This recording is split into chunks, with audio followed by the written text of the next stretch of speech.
जय गुरुदेव, नमो बुद्धाय, जय भीम। आप देख रहे हैं GH वर्ल्ड टीवी। आज 20 अक्टूबर है और करवा चौथ का त्योहार भी है। ज्यादातर महिलाएं इस त्योहार पर अपने पति की लंबी उम्र के लिए व्रत रखती है। इस त्योहार को लेकर कुरुक्षेत्र में एक ऐसा अनोखा कार्यक्रम आयोजित किया गया, जिसका संचालन खुद महिलाओं ने किया। इस कार्यक्रम की सबसे बड़ी बात ये रही कि आयोजक महिलाओं ने सफेद वस्त्र धारण किए हुए थे, जो कि हिंदू धर्म की मान्यता के अनुसार विधवा महिलाओं को ही सफेद वस्त्र पहनने की प्रथा प्रचलित है। कुछ अन्य महिलाएं भी इस कार्यक्रम में भाग लेने पहुंची हुई थी। तो आइए आपको कार्यक्रम से रूबरू कराते हैं और जानते हैं इस कार्यक्रम के बारे में।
जो मार्ग पर चलने का जो मार्ग है वो धम्म होता है।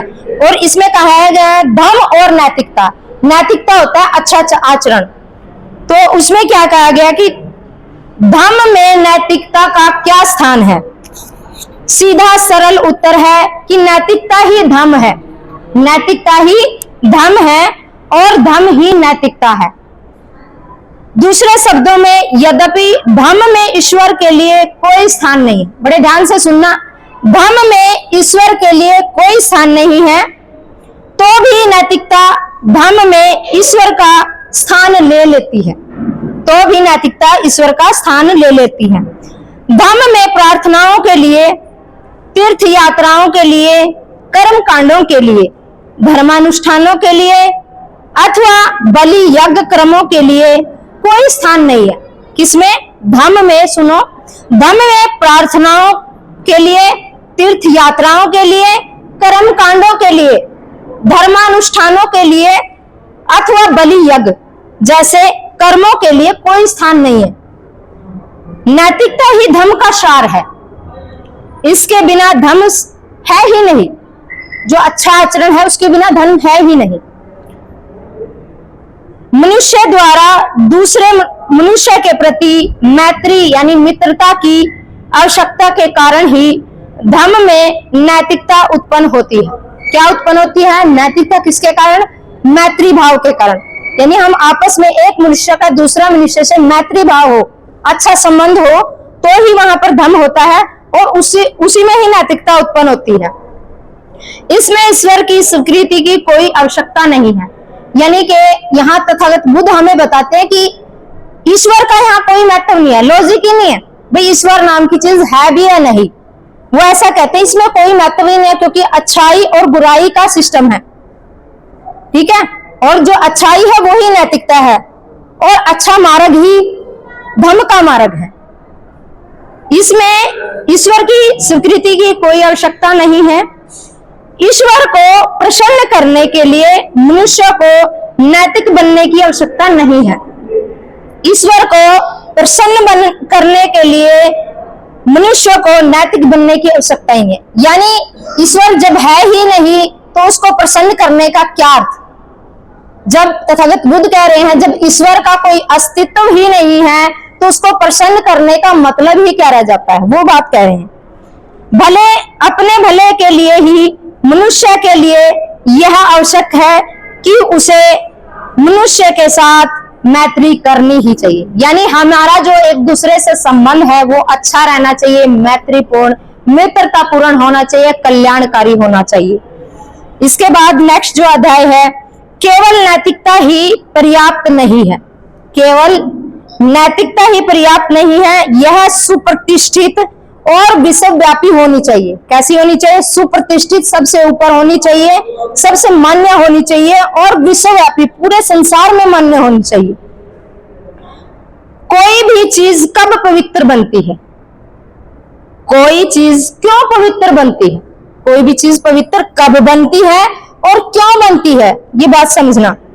प्रत्येक मानव समाज में, चाहे वह आदिम व्यवस्था में है अथवा वह उन्नत अवस्था में, आदिम यानी शुरुआत की अवस्था में है या फिर उन्नत अवस्था में यानी उसके बाद तरक्की कर रहा हो, कुछ चीजें या विश्वास ऐसे होते हैं जो पवित्र माने जाते हैं। यानी ये तो शुरुआत में जो जन्म लेती है और कुछ उसके तरक्की के बाद उनको पवित्र मान लिया जाता है और शेष अन्य अपवित्र माने जाते हैं। और उसके अलावा सबको क्या मानते हैं? अपवित्र। जब कोई चीज या विश्वास पवित्रता की अवस्था में प्रवेश कर गया तो इसका अर्थ है कि इसके विरुद्ध आचरण नहीं किया जा सकता। यानी जब कोई चीज या विश्वास पवित्रता की अवस्था में प्रवेश कर गया यानी उसको मान लिया गया पवित्र, तो इसका अर्थ है कि इसके विरुद्ध आचरण नहीं किया जा सकता। यानी हमें कैसा? पवित्रता का ही आचरण करना चाहिए, उसके अलावा आचरण नहीं करना चाहिए। वो बात यहाँ पर कह रहे हैं। वास्तव में उसे स्पर्श ही नहीं किया जा सकता, उसको छूना ही नहीं चाहिए, यानी उसके तक पहुंचना ही नहीं चाहिए जो उसके अलावा जो आचरण है, जो अपवित्रता का आचरण है। ऐसा करना सर्वथा निषिद्ध होगा, ऐसा करना बिल्कुल ही गलत होगा, गलत माना जाएगा उसको। इससे विपरीत जो चीज या बात अपवित्र है अर्थात पवित्रता के क्षेत्र से बाहर है, यानी जो पवित्र है उससे अलग, इसके विरुद्ध आचरण किया जा सकता है। इसका अर्थ है कि मनुष्य बिना किसी भय अथवा संशय के उसके विपरीत जैसा व्यवहार आचरण जैसा चाहे कर सकता है। दोबारा सुने इस बात को, इससे विपरीत यानी जो बात अभी कही है कि आप पवित्रता के ही आचरण में रहें, उसके अलावा नहीं रहें, उसके विपरीत कह रहे हैं जो चीज या बात अपवित्र है, जो उसके अलावा अपवित्र है अर्थात पवित्रता क्षेत्र से बाहर है, उसके विरुद्ध आचरण किया जा सकता है। यानी वो भी आचरण है, यानी एक अच्छा आचरण है और एक बुरा आचरण है, एक पवित्र हो और एक अपवित्र, यानी दोनों चीज मानी गई है ना, तभी तो हम पवित्रता की बात करते हैं, शुद्धता की बात करते हैं। ये मंदिर है गुरु रविदास का। GH वर्ल्ड टीवी को लाइक, सब्सक्राइब करें और बेल बटन को जरूर दबाएं। GH वर्ल्ड टीवी को लाइक, सब्सक्राइब करें और बेल बटन को जरूर दबाएं।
लिए बहुत ही गलत बात है जो बाबा साहब ने हमें बताई। तो हमें कर्जे से बचना है। और हम समाज में बहुत सारी ताम झाम वाली बड़ी बड़ी शादियां ऐसी करते हैं जिनमें बहुत सारा खर्चा करते हैं, ऊपर से दहेज मांगते हैं। तो ऐसे बाबा साहब ने हमें मार्ग दिया है कि हमें खर्चे वर्चे कुछ नहीं करने हैं। शादियों में कम से कम खर्चे में ही हमें शादी कर देनी है। एक चाय पार्टी के साथ ही शादी हो जाती है। हमारे परम श्रद्धेय भंते डॉक्टर करुणाशील राहुल जी ने जो नियम बाबा साहब के नियम से हमें अवगत कराया है कि हम बौद्ध रीति से जो शादी है वो बिना किसी दहेज के, बिना किसी खर्चे के, बस दो परिवारों के मिलन से वो शादी करा सकते हैं। तो ये हमें उससे सबक लेना चाहिए और हमें ऐसे खर्चों से बचना, क्योंकि हमारा समाज पीछे इसीलिए रहता है। जो कार्य करने वाले हैं उनके नियमों पर वो ज्यादा कर्जवान होते हैं। बिना मतलब के हम कर्जे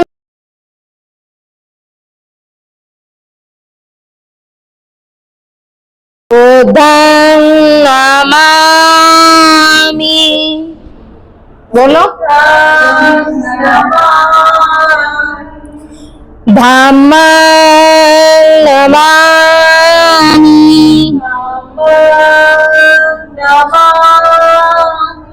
संघं नमामि,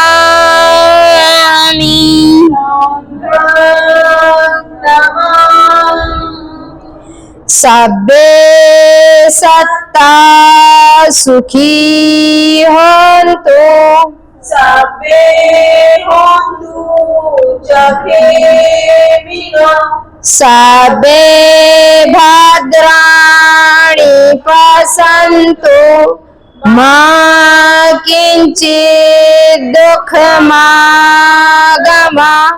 सबे सत्ता सुखी होन्तु, सबे होन्तु विनो, सबे भद्राणि पश्यन्तु, मा किंचित् दुःखमागमा,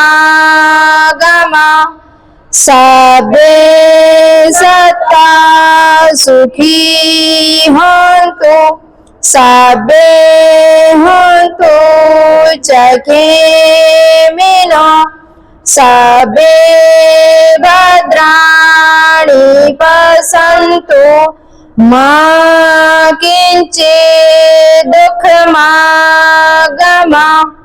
साधु साधु साधु। आप सभी मेरे पीछे बोलेंगे।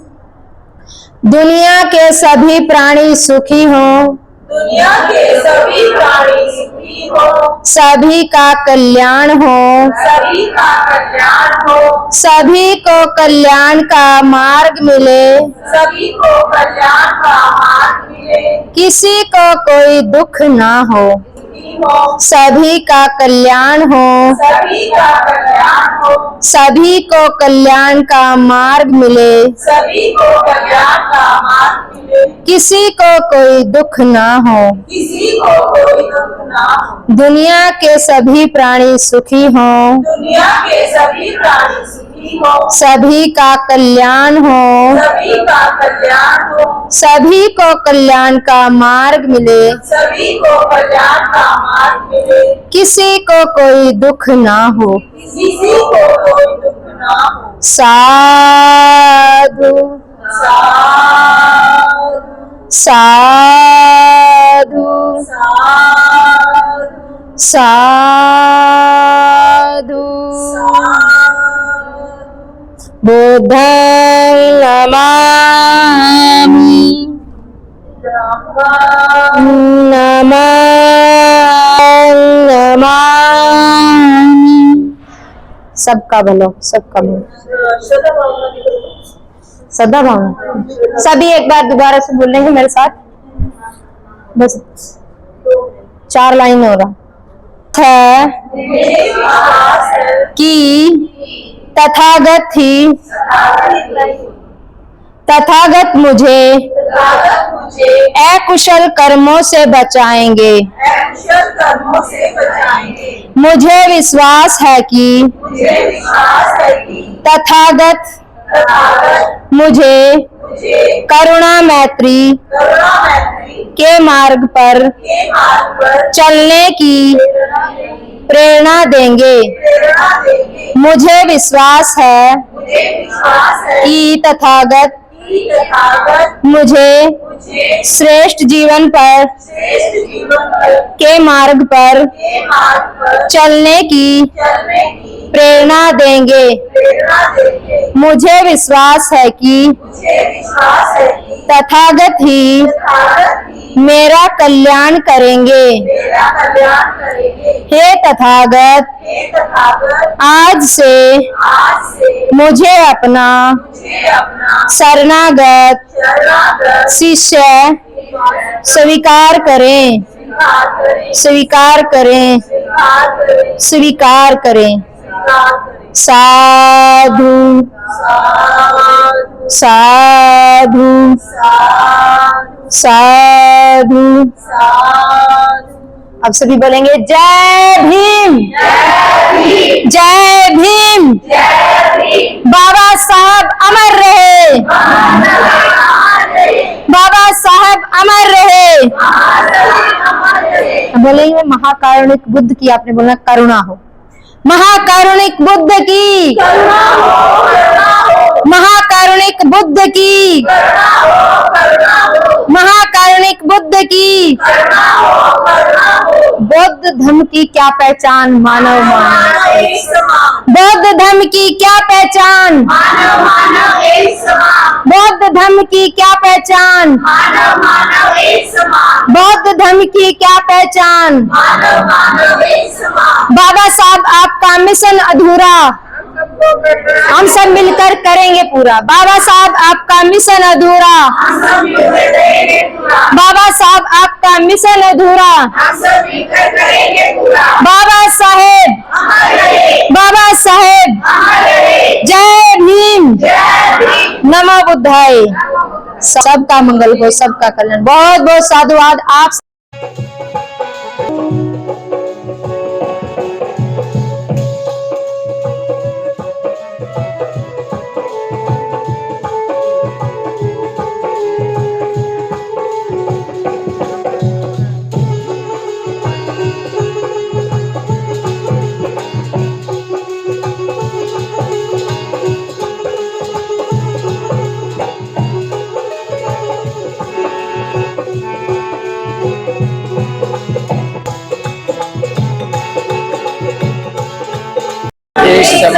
जय भीम, नमो बुद्धाय। आज हम कुरुक्षेत्र के गुरु रविदास मंदिर एवं धर्मशाला में यहाँ पर हैं और यहाँ पर एक आज कुछ महिलाओं द्वारा एक कार्यक्रम यहाँ पर रखा गया, तो उसमें यहाँ पर काफी संख्या में महिलाएं आई और उनको यहाँ पर सम्मानित किया गया। तो आइए जानते हैं कि वो आज का क्या कार्यक्रम था और किस उपलक्ष्य में ये कार्यक्रम रखा गया था।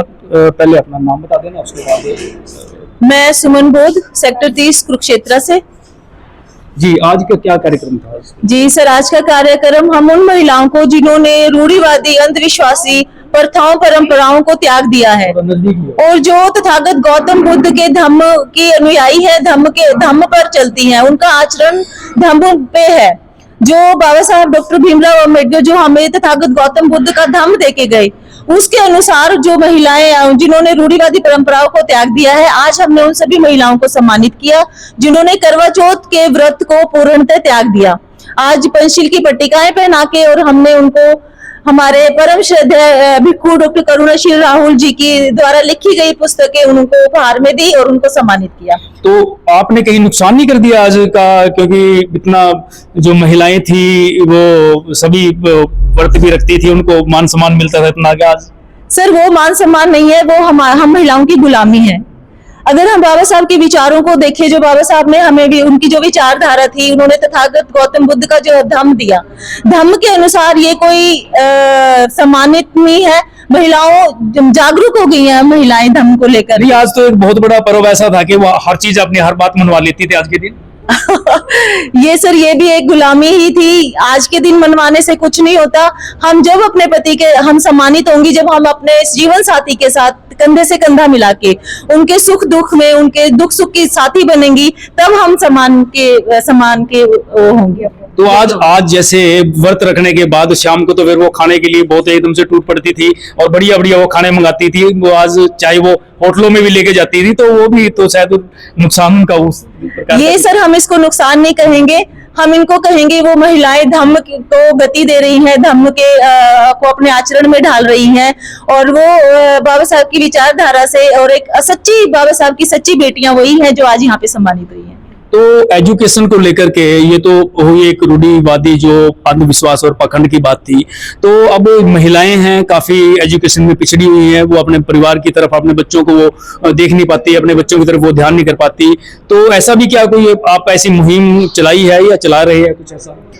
हम ये तो नहीं कह सकते हैं कि अब शिक्षा में पीछे हैं महिलाएं। आज का अगर हम दौर देखें तो शिक्षा में महिलाएं पीछे नहीं है और ये दौर निरंतर चलता जा रहा है। और आजकल माता पिता भी बहुत ज्यादा इसको लेके वो है, तो सब अपनी बेटियों को शिक्षा दे रहे हैं। ऐसा हम नहीं कह सकते कि बेटियों को शिक्षा नहीं मिल रही। तो आज एक कुछ महिलाओं को हमने भी देखा है, यहाँ पे भी आज कई बार देखा है कि महिलाएं कुछ नशा भी करती हैं, कुछ बीड़ी वगैरह उनका भी सेवन करती है।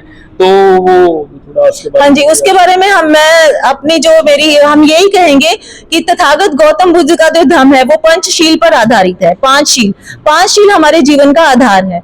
तो 5 शीलों में यही कहा गया है कि मैं चोरी नहीं करूंगी, प्राणी हिंसा नहीं करूंगा, व्यभिचार नहीं करूंगा, नशे नहीं करूंगा और दुराचार नहीं करूंगा। ये जो 5 शील है उसमें ये शील भी आता है कि मैं नशा नहीं करूंगा। सूरा मेरे अमज पमाद ठाना वेर मणि सिक्खा पदम समाधियामी। इसका ये मतलब है कि मैं किसी भी प्रकार के नशे से विरत रहने की शिक्षा ग्रहण करती हूँ या करता हूँ।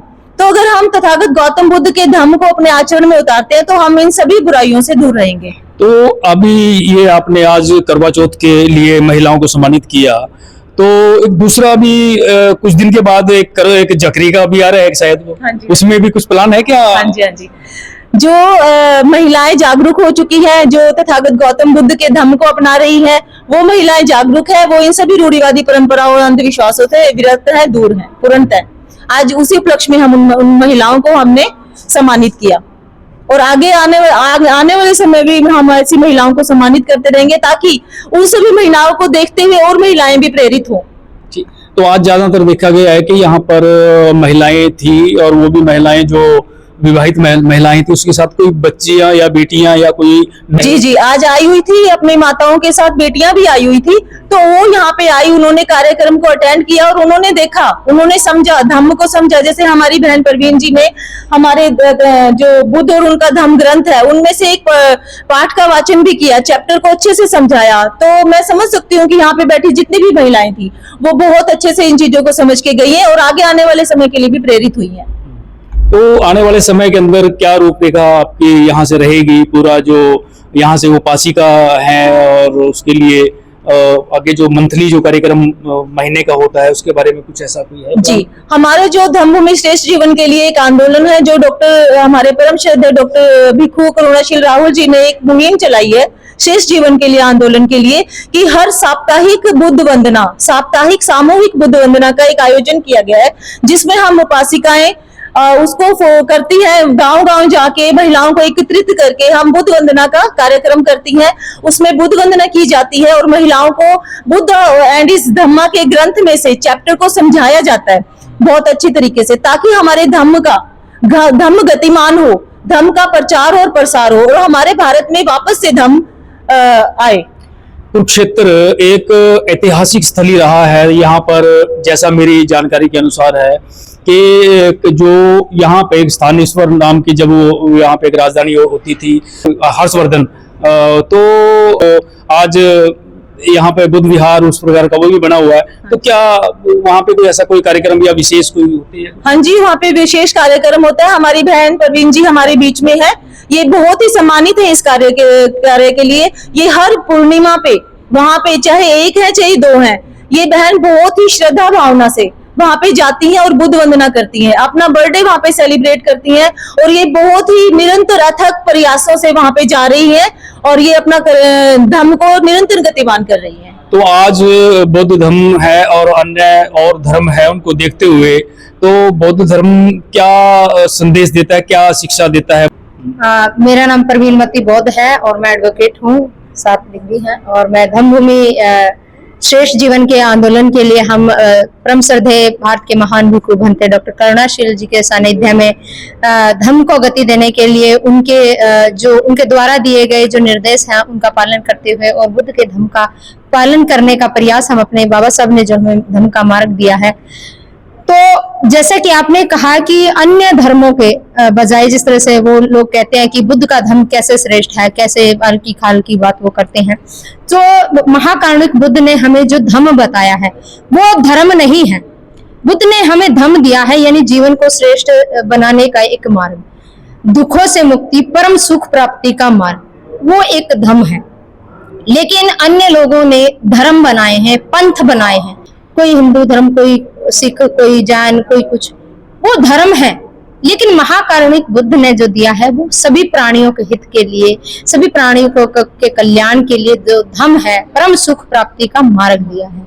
तो इस तरह से जो बुद्ध का धम्म है वो चाहे किसी भी धर्म का व्यक्ति है वो सबके कल्याण की बात करता है। तो उसमें मुख्य बात क्या है, अलग उन धर्मों से अलग बुद्ध का धम्म जो है वो अलग कैसे है? लेकिन बुद्ध का धम्म जो है, बुद्ध का जो धम्म है वो दो मनुष्यों के बीच में मैत्री संबंध की बात करता है, यानी दो मनुष्यों के बीच में जो आचरण है वो मैत्रीपूर्ण आचरण होना चाहिए, इसी तरह से वो धम्म है।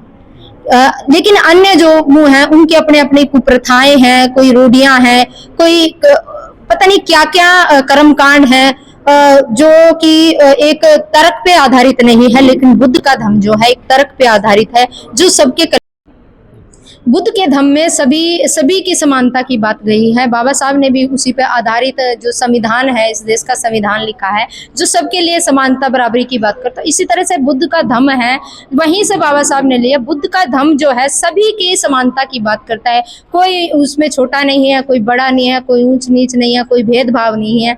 इसलिए जो बुद्ध का धम्म है वो सबसे श्रेष्ठ है, सबसे अलग है, वो एक जीवन जीने का श्रेष्ठ मार्ग है।